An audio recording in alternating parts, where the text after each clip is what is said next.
So welcome students. So in the last lecture we have completed the point such as the some fundamental theory of the atomic structure. की last lecture मध्ये आपण ज्या atomic structure या चॅप्टरमध्ये ज्या basic गोष्टी आहेत त्या basic theory ज्या मांडल्या होत्या for the explanation of atoms की ॲटम्स कशा पद्धतीने इंट्रोड्यूस झालेला आहे की ॲटमचे कोणकोणते प्रॉपर्टी आहेत ॲटमचं स्ट्रक्चर कशा पद्धतीचं असणार आहे की याच्या संबंधीचे ज्या थिअरीज होत्या त्या थिअरीज आपण कंप्लीट केल्या होत्या की सुरुवातीला जी आपण थिअरी बघितली ती म्हणजे डाल्टन्स ॲटॉमिक मॉडेल त्याच पद्धतीने आपण नंतर जे जे थॉम्सन्स थिअरी किंवा it is the plum pudding model another one is Rutherford model की अशा तीन प्रकारचे थिअरी आपण लास्ट लेक्चरमध्ये बघितले होते की आज आपल्याला या ठिकाणी याच्यानंतर जी नेक्स्ट थिअरी जी आहे ती नेक्स्ट थिअरी म्हणजे बोहर्स ॲटॉमिक थिअरी बघायची ओके की Bohr's atomic theory which is the most theory or this is the most important theory because it depends upon the some experimental evidences की काही प्रयोगाच्या एव्हिडन्सेसनुसार काही experimental एव्हिडन्सेसचा वापर करून ही थिअरी एक्सप्लेन केली गेलेली आहे म्हणजेच या ॲटमच्या बाबतीत सगळ्यात महत्त्वाची जी थिअरी आहे इम्पॉर्टंट जी थिअरी आहे ती theory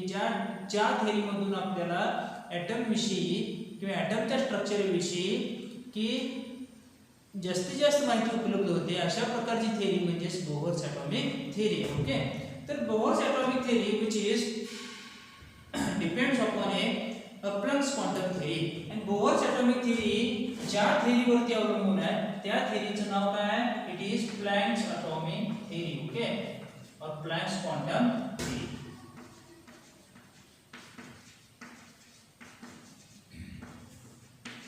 Planck's quantum theory okay So it is depends upon the electromagnetic radiations or the quantum mechanics and ही जी प्लँक्स क्वांटम थिअरी आहे ही इलेक्ट्रोमॅग्नेटिक रेडिएशनच्या संदर्भातली किंवा वेव्ह मेकॅनिक्सच्या संदर्भातली थिअरी आहे Planck's quantum theory which is discovered by the scientist Planck की या प्लँक्स या सायंटिस्टने डिस्कवर केलेली आहे आणि त्यामुळे त्याला प्लँक्स क्वांटम थिअरी असं म्हटलं होतं आणि याच प्लँक्स क्वांटम थिअरीवरती बोहर्सनं आपलं ॲटॉमिक मॉडेल या ठिकाणी तयार केले ओके प्लँक्स क्वांटम थिअरीनुसार काय म्हटलं जात होतं की every absorption or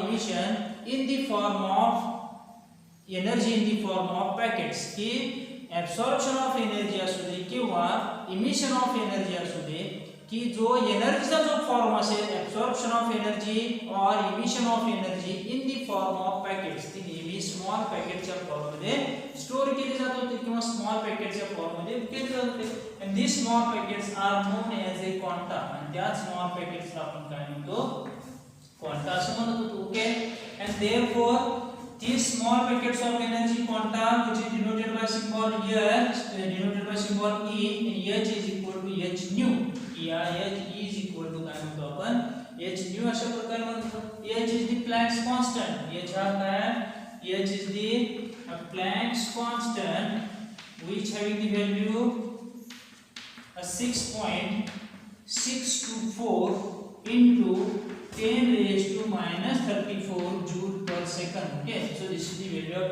Planck's constant आणि नेहमी जो आपण h ची व्हॅल्यू असेल Planck's constant ची व्हॅल्यू असेल त्या ठिकाणी h चा जो नंबर आहे it is h 6.624 into 10 raised to minus 34 अशाच प्रकारची व्हॅल्यू घेऊन ती आपण वेगवेगळ्या प्रकारच्या प्रॉब्लेम मध्ये किंवा क्वेश्चन मध्ये ती वापरणार okay so according to Planck's constant theory the h is equal to h nu and h is the Planck's constant and nu is the frequency of electron and mu म्हणजे त्याला आपण काय म्हणतो it is an frequency of an electron ही इलेक्ट्रॉनची frequency असते okay म्हणजे absorption of emission of the energy in the form of packets which is known as quanta and this energy is denoted by equation E is equal to h nu h is the Planck's constant mu is the frequency of electronic frequency of radiation okay so this is the Planck's quantum theory so according to this theory this Bohr's atomic model will be explained की या theory नुसारच की बोहर्सने आपलं atomic model हे explain केलेलं आहे कशा प्रकारे एक्सप्लेन केलेलं आहे ती सुरुवातीला आपण त्याची अझम्पशन जे आहेत पोस्टुलेट्स जे आहेत ते आपल्याला बघायचे आहेत की फर्स्ट पोस्टुलेट्स काय म्हटलं होतं बोहर्सने की बोहर्स ॲटॉमिक मॉडेल याने काही अझम्पशन्स एक्सप्लेन केलेले आहेत ते अझम्पशन आपल्याला बघायचे फर्स्ट अझम्पशन आहे the electrons which are revolving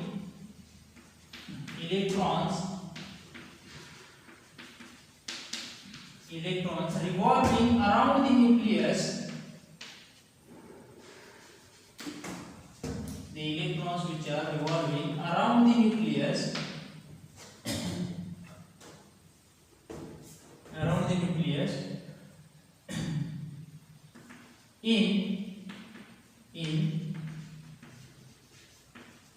in circular orbits, की न्यूक्लियसच्या भोवती हे इलेक्ट्रॉन सर्क्युलर ऑर्बिट्स मध्ये फिरत असतात and each circular orbits having a definite amount of energy, आणि प्रत्येक सर्क्युलर ऑर्बिट्सला काही डेफिनाइट अमाउंट ऑफ एनर्जी आहे. Okay, and this definite amount of energy, and ही जी definite amount of energy आहे याच्यावरूनच आपण these orbits are known as a stationary orbits. या ऑर्बिटला काय म्हणतो?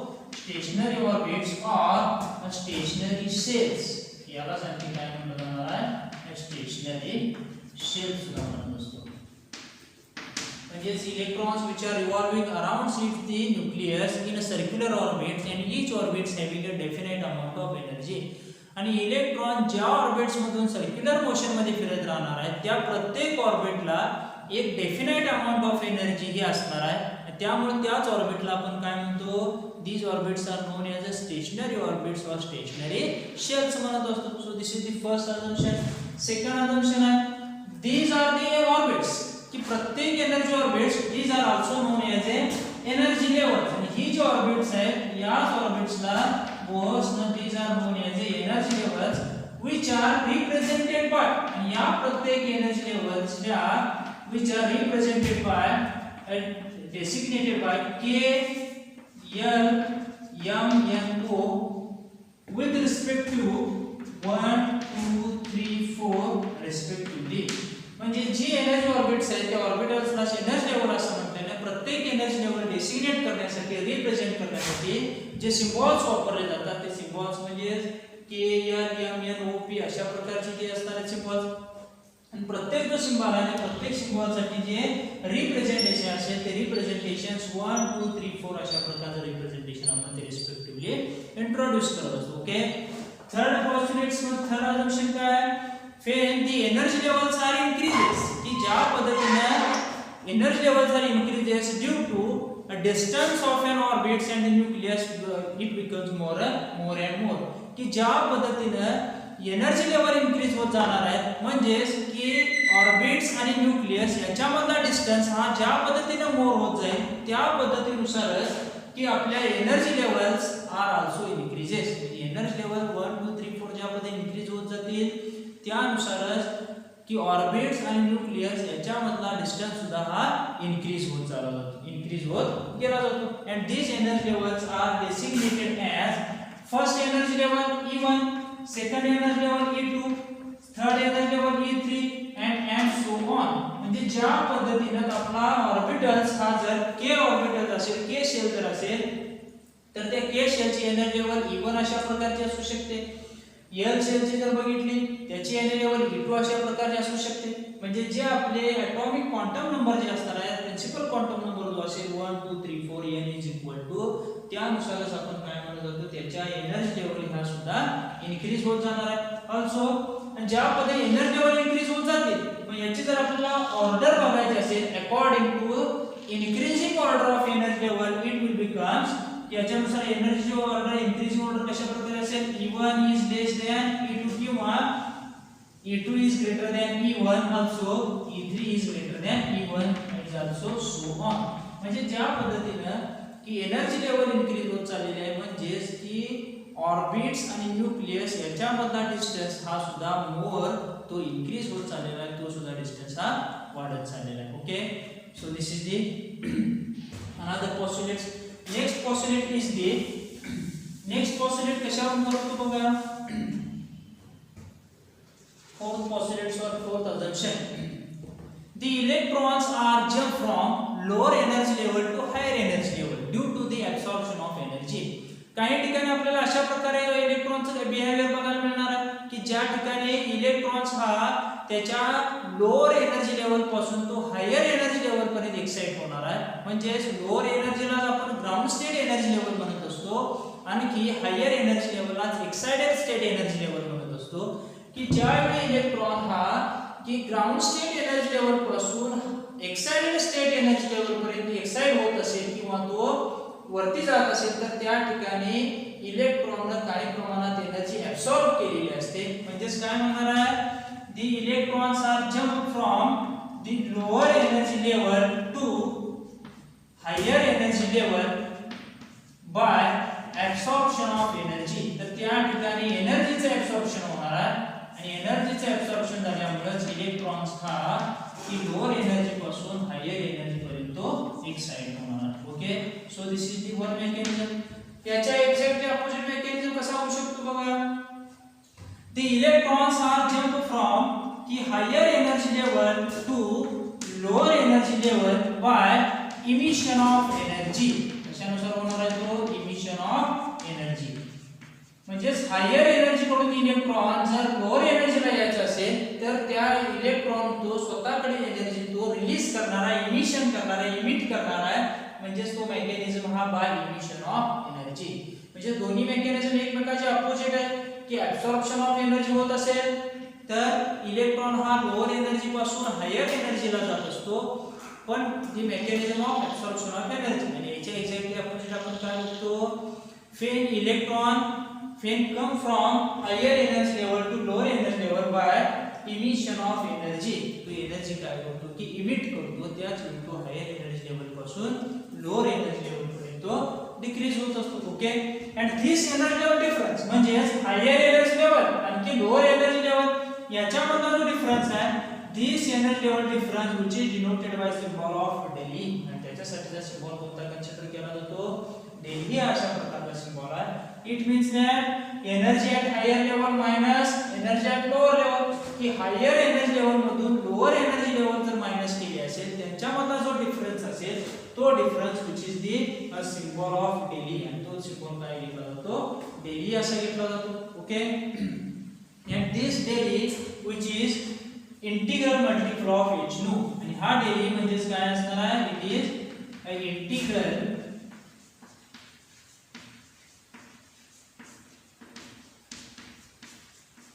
integral multiple of h nu. की h nu हे जी एनर्जी लेवलचा आपण फ्लक्स कॉन्स्टंट थेअरी मध्ये बघितलं e is equal to h nu, त्याचंच integral multiple of h nu म्हणजेच ती व्हॅल्यू आपल्याला डेलीच्या इतकी मिळू शकते. Okay, integral multiple of h nu म्हणजेच काय, जो फ्लक्स कॉन्स्टंट मध्ये जी आपण एनर्जीची व्हॅल्यूची बघितली e is equal to h nu, त्याचंच एक integral multiple of h nu म्हणजेच आपला एनर्जी डिफरन्स डेली असणार. Okay, so this is the another postulate. Next postulates of this Bohr atomic theory is, की आपल्याला या बोहर ॲटॉमिक थेअरीचं नेक्स्ट पोस्टुलेट बघायचं आहे. ते कोणतं पोस्टुलेट आहे बघा, the electrons can revolve in which orbits. की इलेक्ट्रॉन्स नेहमी की अशा प्रकारच्या ऑर्बिट्स मधून रिव्हॉल्व होणार आहे in which angular moment of electron is quantized. म्हणजेच काय म्हणणार आहे बघा, की इलेक्ट्रॉन नेहमी अशा प्रकारच्या ऑर्बिट्स मधून मूव्ह होणार आहेत की ज्या ऑर्बिट्स मध्ये इलेक्ट्रॉनचा अँग्युलर मोमेंटमचं क्वांटायझेशन होणार. काय होणार आहे, क्वांटायझेशन. आता क्वांटायझेशन ही कन्सेप्ट जर ॲटॉमिक फिजिक्स मध्ये पण तरी सुद्धा आपल्याला की जशा पद्धतीने आपला क्वांटम मेकॅनिक्स आपण बघणार आहे त्यावेळी ही आपली कन्सेप्ट क्लिअर होऊन जाईल की angular moment of electron quantization होणार आहे. And this quantization means which is the mvr.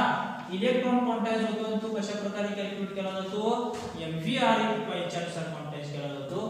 and this mvr which is also equal to integral multiple of, and हे सुद्धा कशाची मल्टिपल आहे, equal, this is also equal to integral multiple of h upon 2 pi. यासाठी कोणती value घेतली जाते, h upon 2 pi ची value घेतली जाते.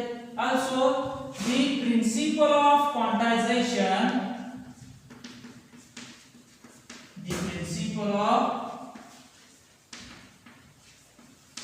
principle of quantization is mvr is equal to nh upon 2 pi.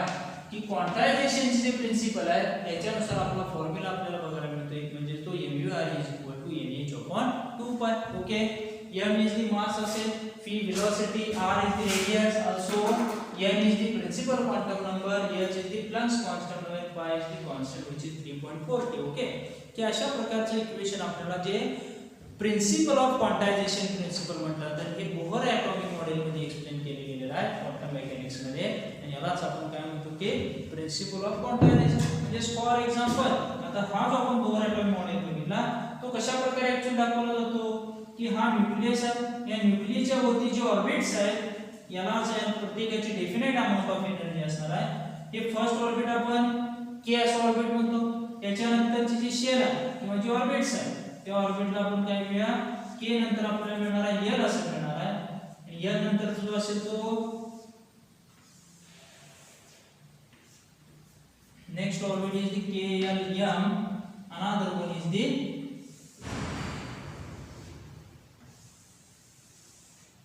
it is a n orbital in which n is equal to 1 म्हणजे जो energy level जो आहे principal quantum number n is equal to 1, n is equal to 2 and n is equal to 3 अशा प्रकारे energy level increase होत जाणार आहे। म्हणजे ऑर्बिट्स आणि न्यूक्लियस यांच्यामधला डिस्टन्स हा इन्क्रीज होत जातो, त्यानुसारच आपण याचे एनर्जी लेवल्स आहेत E1 E2 E3 म्हणजे त्या ठिकाणचा नंबर सुद्धा हा इन्क्रीज होत गेला। So this is the structure for the Bohr's atomic model. अशा प्रकारचं स्ट्रक्चर किंवा ते ऑर्बिट्स नुसार स्ट्रक्चर हे बोहर्सने काय केलेलं आहे की एक्सप्लेन केले गेलेलं आहे। Okay, so due to this quantization of electron किंवा इलेक्ट्रॉनचं क्वांटायझेशन केल्यानंतर आपण we can calculate according to Bohr's formula radius of an electron. ते काय कॅल्क्युलेट करू शकतो की इलेक्ट्रॉनची रेडियस ती सुद्धा कॅल्क्युलेट केली जाऊ शकते। It is also calculated by energy of an electron.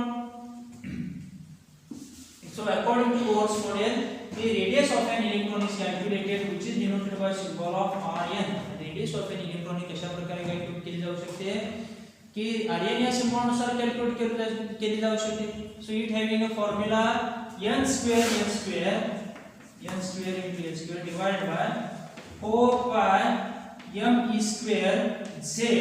Okay, so this is the formula for the calculation of radius of an Bohr's atomic model। की बोहर मॉडेल नुसार किंवा क्वांटायझेशन ऑफ मॉडेल नुसार की इलेक्ट्रॉनचं quantization केल्यानंतर त्या इलेक्ट्रॉनची आपल्याला रेडियस आपण कॅल्क्युलेट करू शकतो आणि रेडियस कॅल्क्युलेट करण्यासाठी जो फॉर्म्युला आहे तो फॉर्म्युला कशा प्रकारचा आहे n square divide by 4 pi square m e square into z। Okay, so this is calculated in the form of unit of angstrom unit आणि रेडियस ही एंगस्ट्रॉम युनिटच्या फॉर्म मध्ये सुद्धा आपण कॅल्क्युलेट करू शकतो। आणि ज्यावेळी आपण याचे व्हॅल्यू पुट करतो म्हणजे l स्क्वेअर प्लस कॉन्स्टंट आहे, pi ची व्हॅल्यू आपल्याला माहित आहे, m is the mass of an electron, e is the charge of an electron and z is the atomic number for the charge of an that atom। की ॲटमचा तो जो charge असेल किंवा त्या ॲटमचा जो ॲटॉमिक नंबर असेल तो सिम्बॉल म्हणजे z आहे। m म्हणजे काय मास ऑफ एन इलेक्ट्रॉन, तर आपल्याला माहित असलं पाहिजे mass of an electron is equal to mass of an electron m is equal to 9.106 into 10 raised to minus 31 kilogram इतके वेट आहे कशाचं असतं इलेक्ट्रॉनचे। also a charge of an electron which is denoted by symbol of e, charge of an electron हा e या symbol मध्ये दाखवला जातो, it is about minus 1.607 into 10 raised to minus 27 coulombs की हे काय असणार आपला चार्ज ऑफ एन इलेक्ट्रॉन असेल। तो काय असेल charge of an sorry charge of an it is 10 raised to minus 19, it is the 27 is the proton and electron having minus 19। ठीक है, so these are the mass of an electron and charge of an electron। so therefore we can electron is always show -1 charge। प्रत्येक वेळ जर तुम्ही observation केला असेल पिरियोडिसिटी मध्ये असेल किंवा केमिकल बॉन्डिंग मध्ये असेल each and every electron which carries a -1 charge। म्हणजे या फॉर्म्युल्यानुसार आपण इलेक्ट्रॉनची रेडियस कॅल्क्युलेट करू शकतो आणि इट इज अबाउट ही प्रत्येकाची व्हॅल्यू जर आपण पुट केली पायची व्हॅल्यू माहिती आपल्याला इट इज 22/7 और ते 3.40 ही व्हॅल्यू किंवा मास ऑफ एन इलेक्ट्रॉनची व्हॅल्यू चार्ज ऑफ एन इलेक्ट्रॉनची व्हॅल्यू आणि प्लँक्स कॉन्स्टंटची व्हॅल्यू या प्रत्येक व्हॅल्यू आपण जर पुट केल्या तर आपल्याला एक फॉर्म्युला बघायला मिळतो किंवा एक इक्वेशन मिळते की it is about 0.529 into n square। Okay, divided by z। याला डिवाइड कशाने करणार आपण z ने करणार, कारण का z हा की त्या पर्टिक्युलर एलिमेंटचा तो पर्टिक्युलर ॲटमचा जो ॲटॉमिक नंबर असेल एलिमेंटचा आणि n म्हणजे त्याचा तो क्वांटम नंबर असणार आणि it is written in the form of angstrom unit. तो युनिट कशाच्या फॉर्म मध्ये युनिट कॅल्क्युलेट केला जातो की रेडियस ही एंगस्ट्रॉम युनिटच्या फॉर्म मध्ये कॅल्क्युलेट केली जाते। Okay, so this is the formula for radius of an electron आणि याच्यावरून आपल्याला वेगवेगळ्या प्रकारचे प्रकारचे प्रॉब्लेम सुद्धा सॉल्व्ह करायचे. समजा की फॉर हायड्रोजन ॲटम, की हायड्रोजन ॲटमची जर आपल्याला रेडियस कॅल्क्युलेट करायची असेल for hydrogen atom and for this hydrogen atom z is equal to 1. Hydrogen atom साठी z ची व्हॅल्यू आपल्याला माहिती आहे की hydrogen having atomic number 1, therefore z is equal to 1. असा असेल तर हा फॉर्म्युला काय होणार आहे for hydrogen atom but electrons for an ground state. मात्र तो इलेक्ट्रॉन कोणत्या स्टेटला असायला पाहिजे, ग्राउंड स्टेटला असायला पाहिजे. Therefore rn radius for an hydrogen, radius of an electron of hydrogen atom कशा प्रकारे येईल, it is 0.529 into n square angstrom unit. अशा प्रकारचा आपल्याला रेडियस हायड्रोजन साठी मिळणार कारण का z इज इक्वल टू 1 असेल. Okay, so this is the formula for radius. Next formula for the energy of an electron.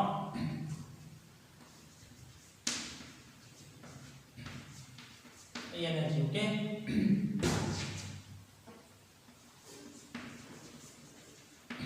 So this is the symbol of E. की कुठलाही इलेक्ट्रॉनची जर आपल्याला एनर्जी कॅल्क्युलेट करायची असेल तर यासाठी सिम्बॉल कुठला वापरला जातो, En असा वापरला जातो. ओके, काय फॉर्म्युला आहे, this En is equal to minus 2 pi square m e raised to 4 divided by n square into n square into z square. Okay, so this is the formula for calculation of energy. आणि हा formula बोहरच्या energy level नुसार आपण calculate करू शकतो. Okay, आणि यानुसार की आपण 2 pi square m square किंवा m e raised to 4 म्हणजे pi ची व्हॅल्यू, मास ऑफ एन इलेक्ट्रॉनची व्हॅल्यू किंवा चार्ज ऑफ एन इलेक्ट्रॉनची व्हॅल्यू आणि h स्क्वेअर प्लस क्वांटमची व्हॅल्यू जर आपण पुट केले तर आपला हाच फॉर्म्युला रिड्यूस होऊन तो कशा प्रकारे दिला जातो, -13.6 divide by n square into z square electron volt. किंवा एनर्जी नेहमी इलेक्ट्रॉन व्होल्ट किंवा जूलच्या फॉर्म मध्ये आपण कॅल्क्युलेट करत असतो. तर अशा प्रकारे मिळणार फॉर हायड्रोजन की हे जर आपण हायड्रोजनच्या साठी एनर्जी जर कॅल्क्युलेट करत असेल तर कशा प्रकारे होणार आहे, hydrogen having atomic number z is equal to 1. की हायड्रोजनचा atomic number z is equal to 1 आहे. त्याच्यामुळे आपल्याला इक्वेशन काय मिळेल, En is equal to -13.6 divided by n square. Okay, so this is the ground state electron of an hydrogen atom at the ground state having energy -13.6 n square electron volt. की energy नेहमी electron व्होल्टच्या unit मध्ये measure केली जाते आणि electron volt आपण joule मध्ये convert हे करू शकतो. आणि कशा पद्धतीने कन्वर्ट करायचे आपण पिरियोडिसिटी या चॅप्टर मध्ये ते बघितले. Okay, so this is the energy of an hydrogen atom. म्हणजे हायड्रोजन मधला जो एक सिंगल इलेक्ट्रॉन आहे तो ग्राउंड स्टेटला असताना तो किती एनर्जी दाखवणार आहे, -13.6 इतकी एनर्जी दाखवू शकतो. Okay, so this is the Bohr's atomic model. आणि हेच आपण अशा प्रकारे आपण काय म्हणतो की बोहर्स ॲटॉमिक मॉडेल ही कन्सेप्ट आपण समजून घेतो. ओके, की या कन्सेप्ट मध्ये बोहर्स मध्ये की ॲटमचं स्ट्रक्चर किंवा ॲटमच्या स्ट्रक्चर मध्ये इलेक्ट्रॉनचं बिहेवियर, इलेक्ट्रॉनचा न्यूक्लियसचा अराउंड असताना जे नेचर आहे किंवा electrons which are revolving around the nucleus ते कशा प्रकारे असणार आहे, त्याच्यामध्ये शेल्स कुठले असणार आहेत, त्याचे ऑर्बिट्स कुठले असतील. आणि याच बोहर्स ॲटॉमिक मॉडेलमध्ये आपण की एनर्जी ऑफ एन इलेक्ट्रॉन किंवा रेडियस ऑफ एन इलेक्ट्रॉन ही वेगवेगळ्या प्रकारच्या फॉर्म्युलानुसार ते कॅल्क्युलेट करू शकतो. Okay, so this is the Bohr's atomic model. आता ज्या पद्धतीने आपण बोहर्स ॲटॉमिक मॉडेल एक्सप्लेन केलेलं आहे त्यानुसार त्याचे काही मेरिट्स आणि डिमेरिट्स सुद्धा असणार आहेत. म्हणजे बोहर्स ॲटॉमिक मॉडेल आपण कोणत्या ठिकाणी वापरू शकतो हे म्हणजे आपल्याला मेरिट्स आपल्याला बघावे लागतील. तर काय मेरिट्स आहेत बघा, the merits of Bohr's atomic model. First merit क्या है? The Bohr's atomic model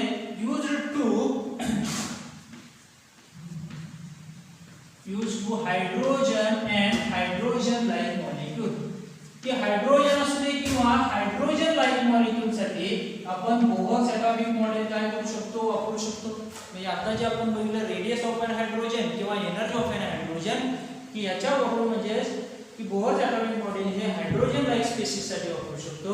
दुसरं म्हणजे की due to this Bohr's atomic model we can calculate, याचा वापर आपण कशासाठी करणार आहे, calculate the energy of an orbital किंवा calculate the energy and radius. ही रेडियस आणि ती एनर्जी हे दोन्ही कॅल्क्युलेट करण्यासाठी सुद्धा आपण काय करतो की कॅल्क्युलेट करतो की ऑर्बिटच्या ज्या एनर्जी आहेत त्या एनर्जी आपण कॅल्क्युलेट करू शकतो. Okay, so this is the energy and the radius which are calculated by the Bohr's atomic model. So these are the merits. आता demerits म्हणजे याच्यासोबत सुद्धा काही limitations असतील. याचे काही demerits आहेत. ते demerits कुठले आहेत? This Bohr's atomic model which cannot be applied. की हे Bohr's atomic model आपण multi electron species असेल. काय असेल? Bohr's atomic model which cannot be applied to multi-electron species. की multi-electron species असेल, एकापेक्षा जास्त इलेक्ट्रॉन प्रेझेंट जर असेल तर त्या ठिकाणी आपण Bohr's atomic model हे वापरू शकत नाही.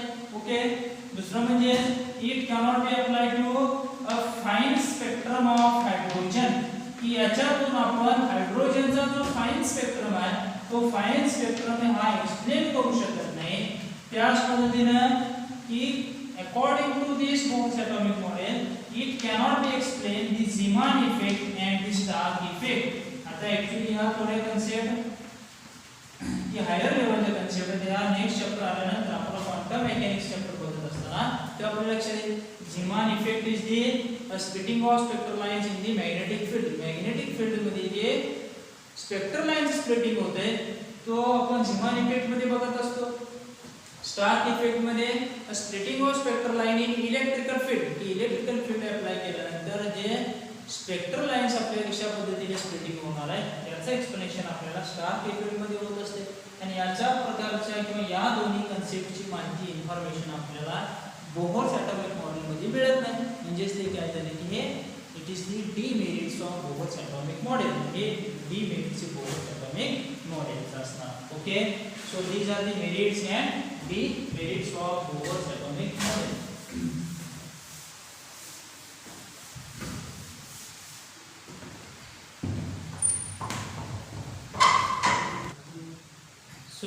So in this lecture we have completed the point Bohr's atomic model. तर या लेक्चर मध्ये आपण बोहर ॲटॉमिक मॉडेल कंप्लीट केलेला आहे. याची जी अझम्पशन्स किंवा पॉस्ट्युलेट्स आहेत ती आपण कंप्लीट केली आहेत. त्याच्यानंतर की अँग्युलर मोमेंटम हे कशा प्रकारे इंटिग्रल मल्टिपल ऑफ h/2π दाखवतं ते बघितलं. त्यानुसार प्रिन्सिपल ऑफ क्वांटायझेशन एनर्जी याच्यानुसार आपण की इलेक्ट्रॉनचं क्वांटायझेशन केल्यानंतर आपल्याला रेडियस ऑफ एन ऑर्बिट्स आणि एनर्जी ऑफ एन ऑर्बिट्स किंवा रेडियस ऑफ एन इलेक्ट्रॉन किंवा रेडियस ऑफ एन इलेक्ट्रॉन हे आपण काय करतो की कॅल्क्युलेट करतो. तर ते कोणकोणत्या फॉर्म्युलेनुसार कॅल्क्युलेट करतो ह्या बेसिक गोष्टी आपण कंप्लीट केल्या.